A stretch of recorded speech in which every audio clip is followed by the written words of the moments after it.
ماشاء اللہ کیا بہتر، ماشاء اللہ کیا بہتر، حفظ کی پگڑی ہے سر پر، حفظ کی پگڑی ہے سر پر، حفظ کی دولت کی پگڑی یعنی شفاعت کی پگڑی، حفظ کی دولت کی پگڑی، حفظ کی دولت کی پگڑی یعنی شفاعت کی پگڑی، حشر میں عزت کی پگڑی، حشر میں عزت کی پگڑی، ماشاء اللہ کیا بہتر، حفظ کی پگڑی ہے سر پر، حفظ کی پگڑی ہے سر پر، ماشاء اللہ کیا بہتر۔ میرے دوسرے لڑکے نے قرآن حفظ کیا ہے۔ جب حفظ کی بات آتی ہے تو مجھے والد مرحوم رحمۃ اللہ علیہ کی خواہش یاد آ جاتی ہے کہ انہوں نے چاہا تھا کہ ہمارے دونوں بیٹوں میں سے یا تو دونوں حفظ کرے یا کوئی ایک بھی کرے، لیکن یہ ہم لوگوں کی نالائقی تھی کہ میں نے حفظ کرنا قبول نہیں کیا۔ اسی خواہش کے پیش نظر میری شروع سے یہ تمنا تھی کہ اگر ہم نے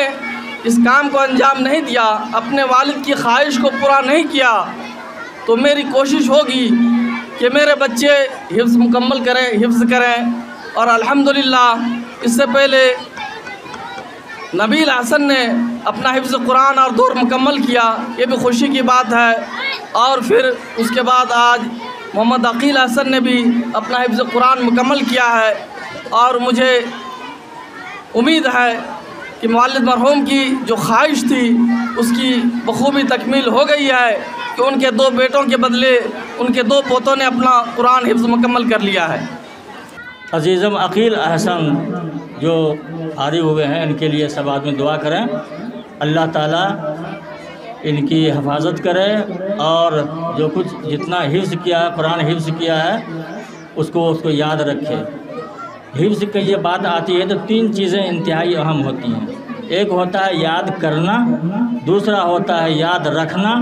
تیسرا ہوتا ہے یاد رکھنے کے لیے اپنے آپ کو تیار رکھنا ہمیشہ۔ جب تک یہ نہ ہو تب تک قرآن یاد نہیں رہتا ہے۔ تو ہمیں اگر حفظ کرنے کا اپنے بچے کو ارادہ کرانے کا،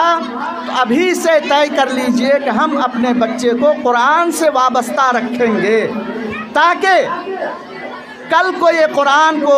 پسے پشت نہ ڈال دے، نعوذ باللہ، اللہ نہ کرے، اور پھر ان نعمتوں سے جس کا اللہ کے نبی صلی اللہ علیہ وسلم نے صحیح ترین حدیثوں میں فرمایا ہے، ان نعمتوں سے ہم اور ہمارا بچہ محروم ہو جائے۔ میں انہی چند باتوں پر اپنی بات کو ختم کرتا ہوں، اور پھر سے مبارکباد دیتا ہوں عزیزم عقیل سلمہ کو، اللہ تعالیٰ ان کو حافظ قرآن بنائے اور ان کے سینے میں محفوظ رکھے۔ اور میں ان سے درخواست کرتا ہوں ایک اتنے بڑے مجمع کے سامنے کہ بابو، جب 70 لوگوں کی فہرست تیار کرنے کے لیے تمہیں کہا جائے تو ایک میرا بھی نام لکھ لینا، لکھو گے انشاءاللہ؟ جزاک اللہ خیراً۔ میں اسی بات پر اپنی بات کو ختم کرتا ہوں، وآخر دعوانا الحمدللہ۔